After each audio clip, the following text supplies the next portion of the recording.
Gen Z is cutting off their MAGA family and friends, especially as we get into the second year of Donald Trump's presidency and things get real bad. We've got unnecessary foreign war, massive economic turmoil, horrible human rights violations happening both domestic and abroad attributed to the president that these people fought for, defended, and elected. So it shouldn't surprise you that Gen Z is really just fed up with these people and has absolutely no hang-ups about cutting them off.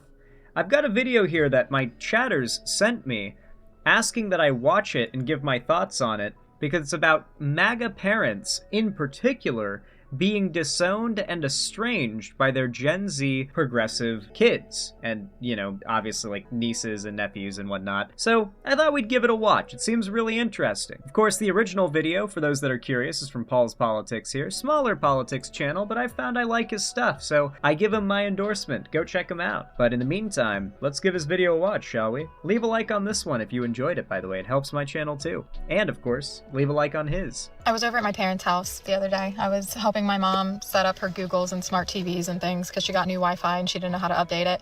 And I don't mind helping. She's my mom.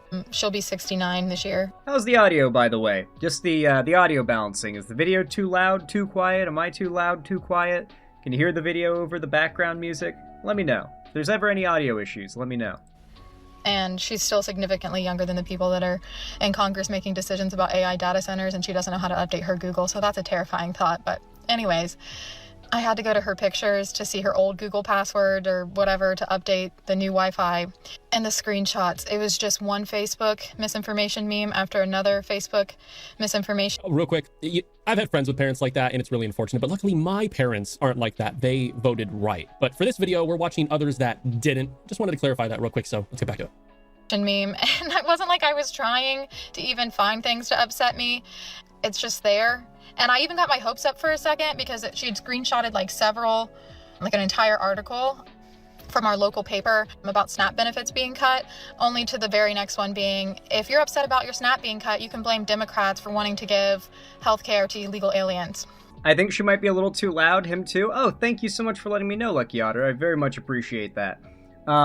Yeah, so this is a very common trend you see among conservatives, and I'm sure you've seen it among your family members, some of your friends even, where you follow the news, you follow the goings-on in politics, and Republicans blocked this bill that was going to fund this agency, and now because of that, this agency is underfunded and understaffed, and it has slowed down, it has had these consequences. And you followed that path of events, and then you see a conservative come out and say, oh yeah, TSA is all, understaffed and underpaid right now because of the Democrats. Meanwhile, we all know that it's because Republicans, MAGA, are blocking the funding, not the Democrats who are trying to push for the funding, or there's a number of other examples like this, in the case of being able to afford to feed people here domestically in the US, they argue that we need to stop spending frivolously on foreign wars, and yet they defend the guy who is now spending the most frivolously on the most foreign war for no reason. He's done the opposite of everything that his supporters said they were voting for him to get. And I just started to cry. And you have to understand, these people raised me. They would give anyone anything. I've seen it. The generosity to the poor and the dissonance that's required to align yourself with this administration. There is no other word but cult. There really isn't. There's no statistic I can send them, no article I can send them. There's nothing I can tell them. They have an answer. And it's so funny to me. I held it back and I was like, you know what? Every fight I've ever had with them has ended poorly. I'm never gonna change their mind on anything. They have decades and decades of white Christian nationalists feeding them theology and decades of Fox News feeding them propaganda. They're goners. But they're my parents, and it's hard. But yeah, a quick one. That's just it's kind of like kids, being raised in bad environments and then they grow up and then they learn to think a certain way. It's the same thing, with older people. It's just a mentality, right? If you're kind of raised in a certain environment, you'll learn that way. You probably think that it's hard. It's so hard. One thing that I've noticed is that I feel like this has got to be a common thing generationally. If anyone can back this up for me, I'm curious. it feels like boomers, millennials, maybe, or even millennials and Gen X don't really want to accept Gen Z as having like a point. You know, like a big reason why like Gen Z is making so little political headway with these conservative boomers and these like older conservatives, I think comes from the fact that for a lot of them, to accept these left-leaning Gen Zers and what they have to say, to even hear them out, effectively means accepting that Gen Z is like more or less like most of Gen Z are like adults in the same level of cognitive understanding of the world as them. And you know, no one wants to be like I imagine I'll feel the same way when Gen Alpha is like in their 20s and I've got like Gen Alphas arguing with me and I'm like, I don't want to give these arguments credence. I don't want to give this kid, you know, the feeling like we're on the same level, you know. And so I do feel like for a lot of these people who are having to cut off their MAGA parents, the reason why their parents are probably not listening to their arguments is because they're like, you know, they don't want to like confront the idea that someone so much younger than them is old enough to be able to come to a well thought out political conclusion, perhaps even better than them, which is its own insecurity. But everyone's insecure about getting older. So I think a lot of the factor that makes like, you know, older people more conservative is the fact that they're getting older, and getting old makes you scared, and being scared makes you conservative. I think that's a lot of it. I think especially the boomers. The boomers live in like a constant state of fear about their mortality. We know this, and they're the most conservative. I don't know. I feel like the more in a constant state of fear you're in, the more conservative you get, and the older you get, the more fear you have. You know, it's like it just kind of makes sense. And the more stubborn. You know, we know old people are stubborn too. So at a certain point, you just kind of have to. You know, cut your losses. You know, don't let like a transphobic dad bully you for being trans. You know, just cut them off and live your life. And I know there's so many people that have it so much worse, and they're gonna be like, oh, white women tears. Fair enough. But like, I love my parents so much, and like, it just sucks. Because maybe this is always who they were. I just didn't see it. Or maybe it's just gotten so much worse. But it's like I'm grieving people that are alive. And people make jokes like, just gotta cut out your MAGA family. It's not that simple. And maybe it is for some people, but I'm so codependent with my parents, and I just want so desperately there to be one scripture verse or one video or one thing that'll just like flip a switch.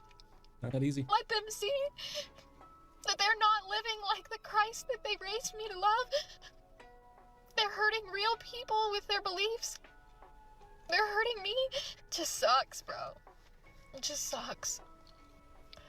At a certain point, you might have to accept the fact that just because someone's your family doesn't mean they're a good person either. The Trump administration attracts bad people. Bad people support it. Bad people defend it.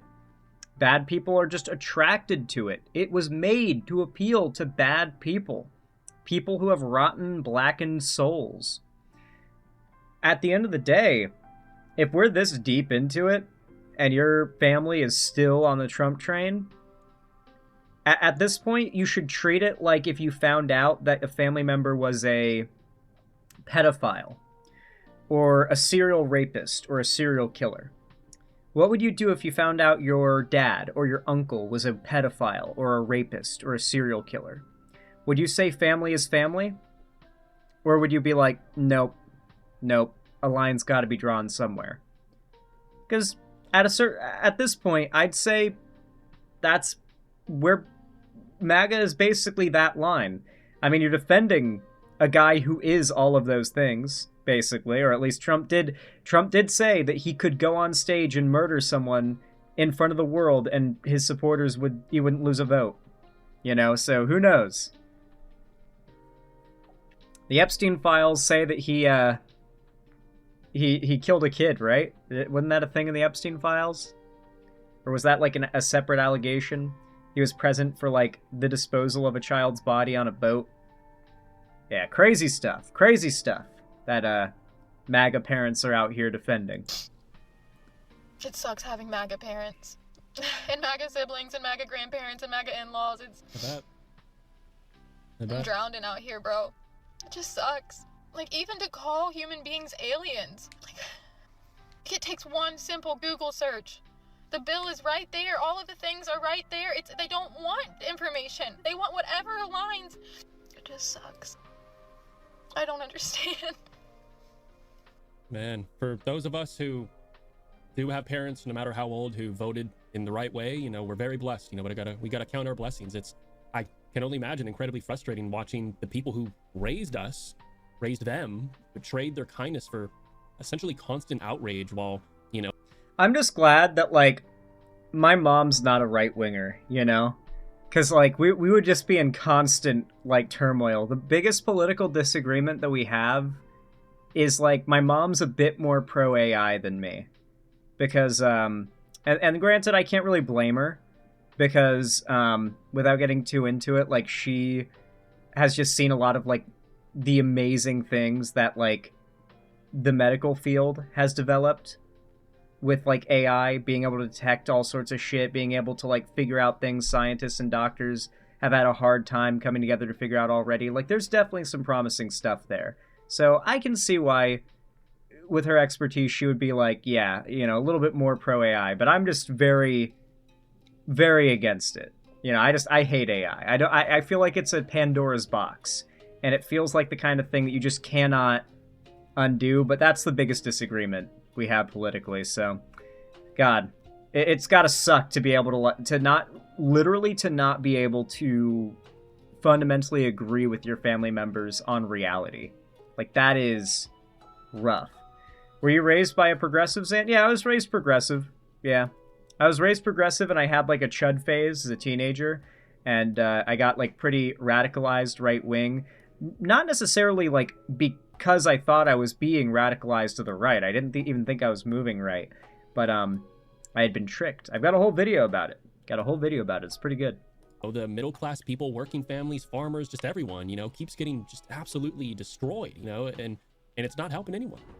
My brother was in town visiting me recently, and we have MAGA parents that we haven't spoken to in 8 years because, again, they're MAGA parents. My brother seems to think it's like, oh, we could agree to disagree. Oh, we can move past it. Oh, we can meet them where they're at. I'm not like that. I don't feel that way. But I do have a relationship with him, and I do love him, and he is not MAGA. So for his own benefit, I went and sat in support while we had this, like, weird dinner with my parents. And I was very shocked and also reassured to find that 8 years later, zero personal growth has taken place. I mean, we're talking like, this is almost a decade. Not surprising. And everything that happened economically and everything that happened politically and even just like what we may have gone through in 8 years as individuals, they are the same people. Just total problematic behavior. Racism, homophobic, fucking sexist, misogynist, the whole 9 yards. Like, they are completely brainwashed by legacy media. Completely. There is zero critical thinking going on at all. And you can see where my mom, like, the gears are kind of trying to grind, but they're not quite making the cut because the machine is just so very old and outdated, and those skills have never been utilized. And I just, like,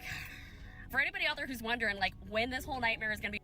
Unironically, I think one thing that the left has a big blind spot for is how many conservative, anti-feminist women there are out there. Like, how many pro-patriarchy women there are out there.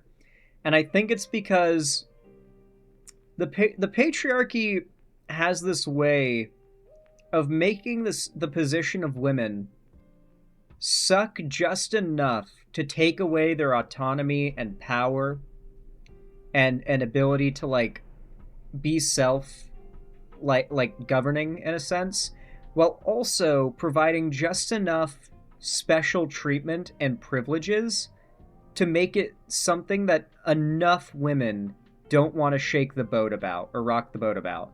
Like, the fundamental idea, like, okay, how many cis women do we have in chat right now? I'm sure we've got a handful, right? You probably at some point realized that sure, you can go into STEM, sure, you could seek out career opportunities, but no one would blame you if you just found a promising guy with a bright future and became a housewife, married to him, and, you know, benefited from his financial support. And I'm not saying being a housewife isn't hard work or whatever, but if you live a life as a housewife and then you get divorced, there's a reason why the courts demand that you get paid alimony. And it's because you've spent years without a job, being supported by someone else, and now that, you know, if you get divorced, for instance, that's ending, right? Like that, the courts require them to continue to pay you because they acknowledge that you have taken a sacrifice. You've sacrificed something in order to be in that position that makes you less capable of existing as a singular individual person in the same way that, like, men get to or are expected to. And so, is that a privilege? No doubt. I think there are a lot of women out there that like the idea of being a housewife, of getting to, you know, not have to do the 9-to-5 grind. I'm not saying it isn't hard work, but it's got to be tempting, right? And so for a lot of women, I think they see the lot that, or the expectations put on women, and they would rather have less expectations and less responsibility as a trade for the less rights. And I think that a lot of left-leaning women underestimate how much other women are willing to basically, you know, fight for the patriarchy because they value this, like, this passivity and security over autonomy and freedom, you know? Because it is kind of scary. I'm not gonna lie. Life as a guy where you're expected to, you know, take care of yourself and get everything else done, it's got to be a scary thing to think about as a woman who's used to the patriarchal expectations, you know? And so, yeah. It's honestly appealing in short-sighted ways. I did pay for schooling and watch kids. She was getting her degrees while also working 9-to-5 software job. Yeah, there's a lot of men that would like a cushy ceremonial position at work that makes them feel like a provider. Oh, yeah. We're going to do a leapfrog strategy. Yeah, and then, of course, there's the other end. You can think of how much the patriarchy, like, brainwashes men into, like, thinking they're a failure if they are not made into, like, to be what the patriarchy expects of men, no matter how toxic and self-harming it is. Yeah, we could talk about this all day. But yeah, you can, obviously, conservative women tend to be a little bit more prone to be moved than conservative men. But even conservative women can be shockingly ingrained in this horrible mindset. I think a lot of it is, you know, an opposition to feminism. I think there's a shocking amount of women that are opposed to feminism, opposed to women's right to choose when it comes to their bodily autonomy. I think there's a shocking amount of women who are defenders of domestic abuse and rape and sexual assault, depending on who the perpetrator is. That's been a shocking one. When I brought up in one of my videos one time that Chris Brown's a woman beater, there were a lot of women mad at me in the comments for calling that out, defending him. All women. They were all women in the comments defending it. Or I shouldn't say all women in the comments were defending it. All the people in the comments defending it were women. It was crazy. Over and when they're going to get their parents back. Like, when are we going to see the end of this train wreck? It's when the boomers expire. When the conservative boomers expire, that is going to be the end of it. Your parents are not coming back. Those people are gone. You may as well go ahead and let that shit go. My brother was in town. She must be a millennial or Gen X to have boomer parents. How much of Gen Z has boomer parents? That's rough. You know, again, I'm very blessed to not be in this position, and many of you hopefully watching are, but there's a lot of you that are watching that are in this position, and for that, I'm very sorry, and I believe that might be true what she said, right? I mean, you hear this kind of thing, and then you just think about all the missed holidays and birthdays and stuff, and I don't know, I mean, we're letting these fringe political obsessions destroy our communities while wages stay flat and bills just keep climbing. I understand that for some, that political difference is absolutely going to completely tarnish the relationship, but it's rough, you know? It's very rough out there. My mother is a MAGA boomer. About 2 years ago. Here, I'm going to cut it off here because I don't want to just watch the entirety of Paul's Politics video, and I want you guys to go check out the original as well. So go check out Paul's Politics channel